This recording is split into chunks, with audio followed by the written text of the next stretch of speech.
c'est plus une curiosité. Vous venez d'expérimenter une conférence inversée et j'aimerais savoir un petit peu les plus-values par rapport aux conférences traditionnelles que vous avez l'habitude de pratiquer. Et est-ce que vous pensez que cette inversion aurait sa place dans une formation académique?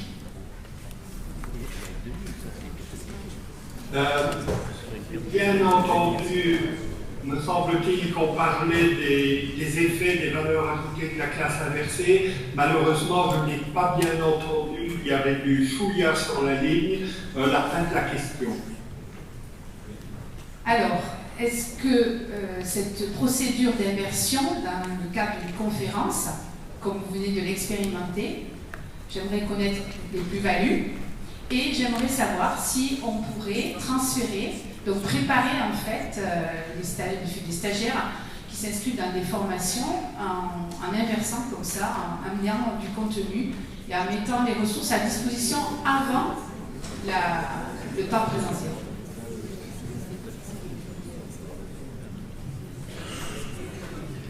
Je suis toujours désolé, mais la communication était, je ne sais pas ce qu'il y a au micro, mais il était très haché. Je dois dire que je n'ai pas envie de répondre à côté de la question.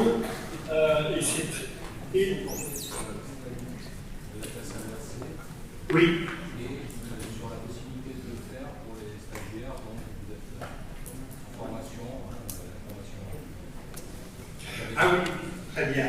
Alors, je vous le dis tout de suite, mes cours c'est comme ça, je prépare toujours la peau que je n'utilise pas. Je trouve ça très bien. Alors, c'est vrai, les collègues qui ont préparé cette conférence inversée, sur la page Préparer la conférence inversée, tout en bas, il y a un article scientifique que j'ai écrit sur les valeurs ajoutées de la classe inversée.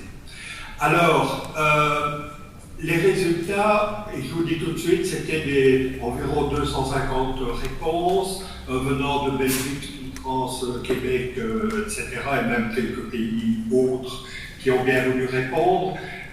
C'est que pour des paramètres assez usuels, je ne peux pas dire par là négligeables, mais dont on parle beaucoup, la motivation des élèves, est-ce que ça permet de développer les interactions, etc., etc.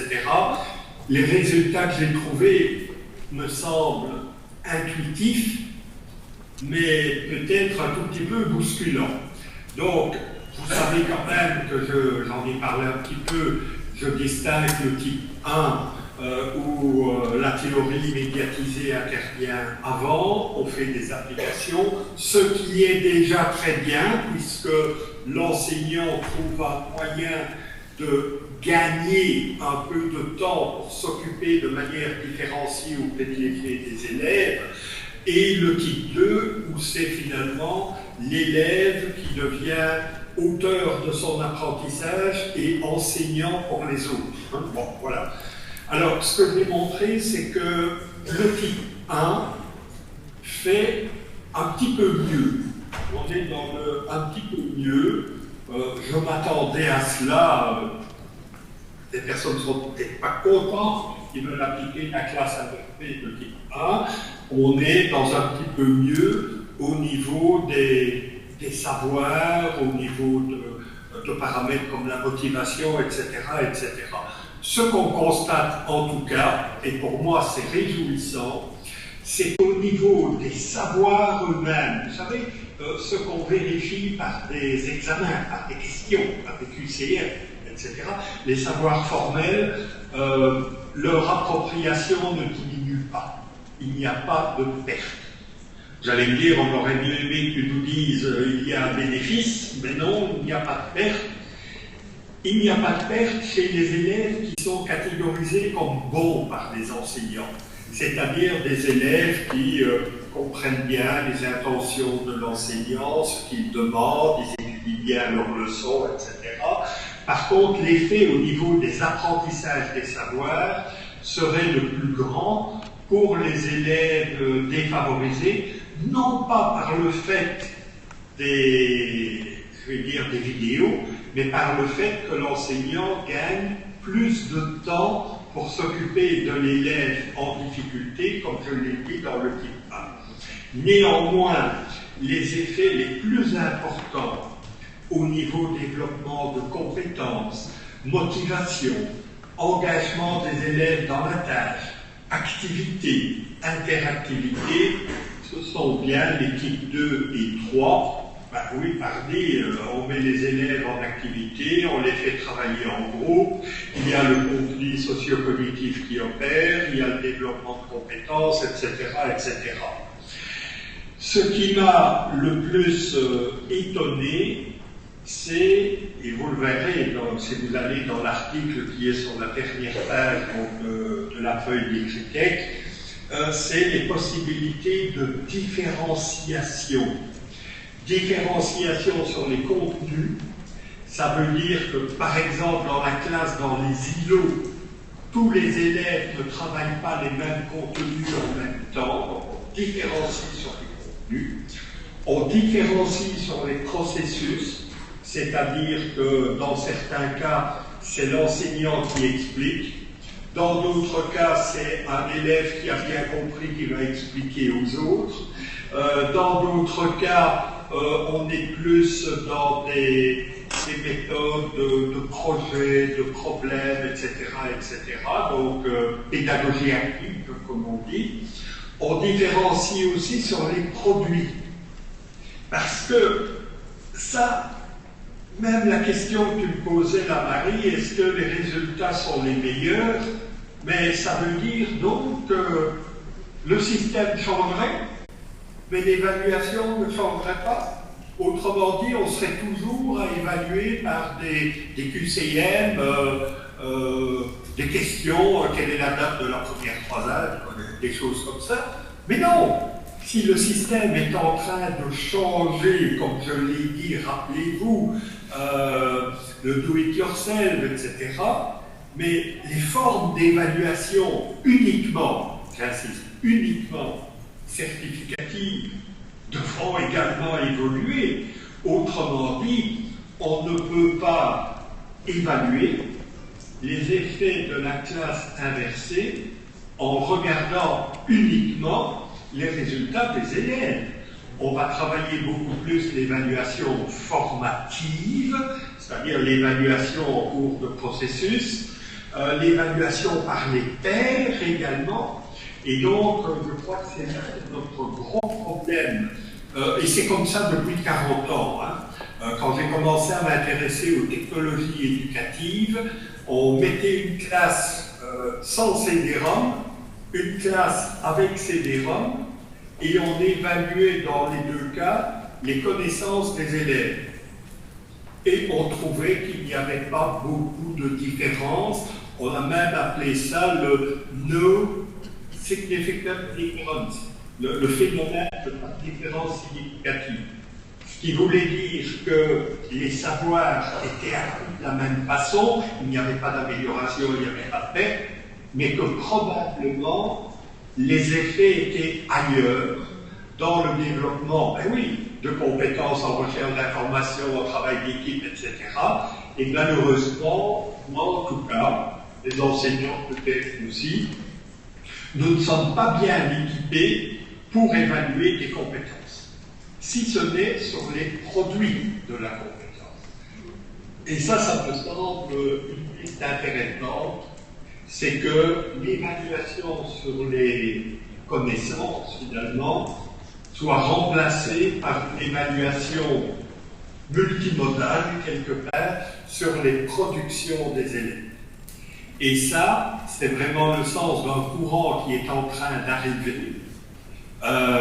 Les fameux acquis d'apprentissage dont on parle, qui remplacent presque déjà la notion de compétence, c'est-à-dire ce que l'élève sait, comprend, est capable de faire, et c'est à lui de montrer.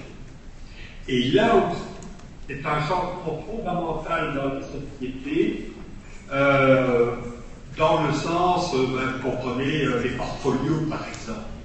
Le portfolio, c'est ce qui réunit les traces des compétences que vous exercez finalement. Et donc, ce serait à l'apprenant lui-même de faire la preuve, de démontrer qu'il a acquis certains savoirs. Donc, vous voyez, c'est de vouloir trouver l'innovation avec une chose qui provient du traditionnel me paraît utile, il ne faut pas qu'il y ait de perte, etc., mais largement insuffisant. Donc, les TP des classes inversées pouvaient revenir, surtout les types 2 et 3, le 3 intégrant les types 1 et 2, c'est-à-dire des types de classes inversées qui impliquent beaucoup plus l'apprenant dans la recherche des savoirs dont il a besoin pour résoudre ses projets. Donc voilà quelques éléments de réponse. J'insiste sur le point de l'évaluation.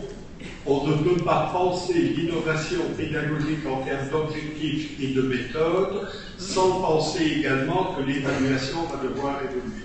C'est ce qu'on appelle la cohérence pédagogique entre les objectifs, les méthodes et l'évaluation.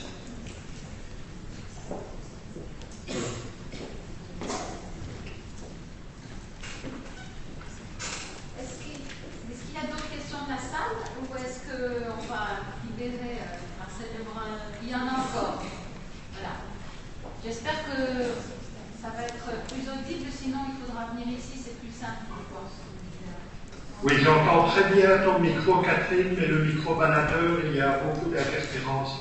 Alors je vais répéter, donc oui, la question Oui. c'est est-ce qu'il y a des formulations différentes seulement pour les élèves plus jeunes, pour les enfants d'âge primaire? Oui, effectivement, c'est une des questions que j'avais vues et que je voulais poser. Alors, les préconisations, est-ce que les démarches sont les mêmes? Voilà. Parce qu'effectivement, ce qu'on voit aussi poser comme question ce soir, c'est que tout ça, on conçoit assez bien pour des élèves qui ont déjà une certaine autonomie et maturité, ou en tout cas à qui on a construit les cadres de leur autonomie pour qu'ils puissent travailler de cette manière-là. Pour les petits, comment ça se passe? Est-ce qu'il y a des préconisations particulières ou est-ce qu'on peut aussi faire confiance dans la capacité des élèves, même en bas âge, de s'auto-organiser et de fonctionner de cette manière-là? Voilà. Est-ce qu'il y a des observations déjà faites, des enquêtes là-dessus?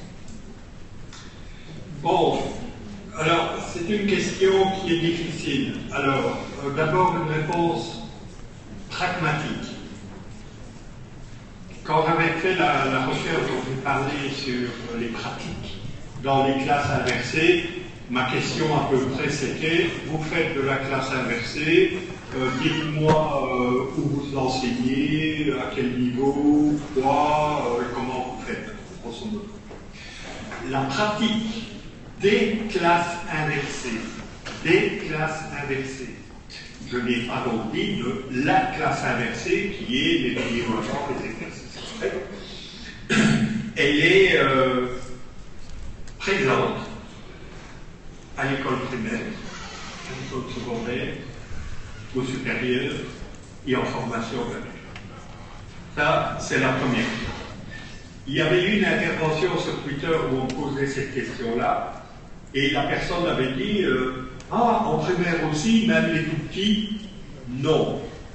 Je pense que la classe inversée avec les vidéos, et encore une fois, ne prenez pas mes paroles comme étant des catégories étanches, il a dit ça et des boîtes. Vous savez bien que les réponses, c'est des gaussiennes, que l'on parle toujours de la moyenne, mais qu'il y en a qui font moins et d'autres qui font plus. Donc on est quand même chez les humains dans l'élasticité, mais grosso modo, à l'école primaire, la forte présence, la forte représentation des classes inversées, c'était grosso modo, je vais dire, entre 8, 9 ans et 12 ans, là, quelque part. Donc ça, c'est une première chose. Là, je veux dire, c'est empirique à ce niveau-là.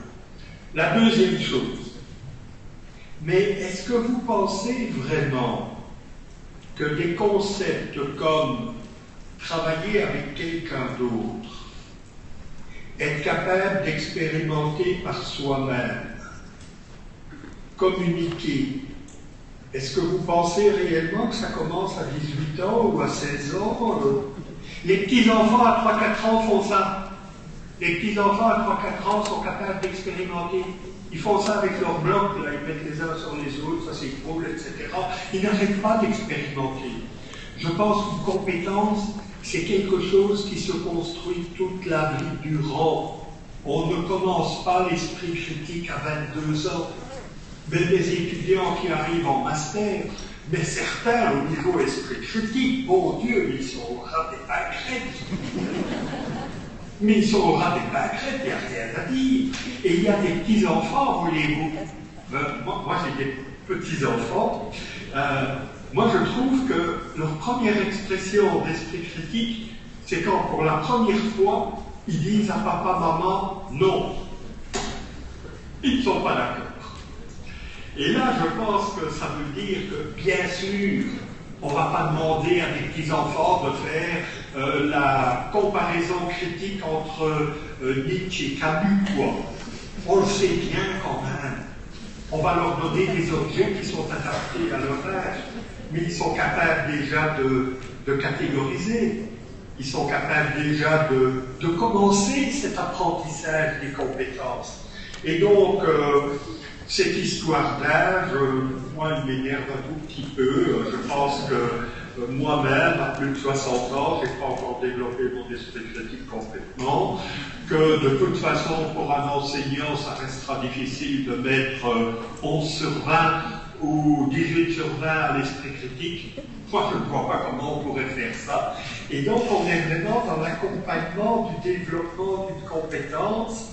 Et je pense que les instituteurs, comme les personnes qui s'occupent de l'enseignement secondaire, les objets qui vont être travaillés pour l'exercice de ces compétences, souvenez-vous, la compétence n'est pas antinomique avec les savoirs, elle contient des savoirs, mais il y a des choses qui peuvent être faites. Et quand je vois les expériences de pas mal d'instituteurs en France, je ne vais pas citer de nom parce qu'alors je vais oublier d'en citer, voilà. Mais on les connaît bien, ce sont les mêmes qui partagent leurs pratiques via YouTube et tout.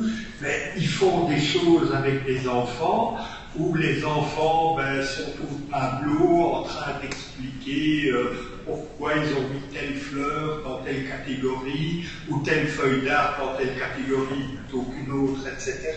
Et donc à tous les niveaux, ces compétences transversales, on peut les démarrer. Et il faut les démarrer très tôt, n'est-ce pas?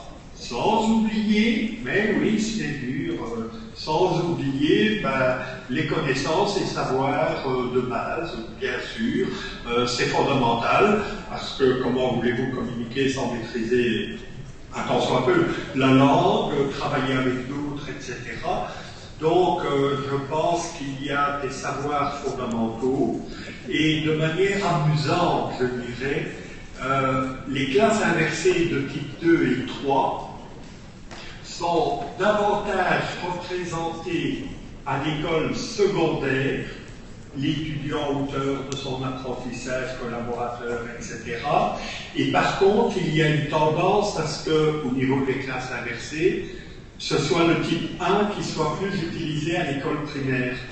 On leur montre une petite vidéo expliquant les triangles, les différents paramètres, etc. Parce que là, effectivement, le type 1 est particulièrement bien adapté, je l'ai expliqué, pour la transmission de savoirs formalisés. Ils sont véhiculés par la vidéo, ils sont quelque part formalisés.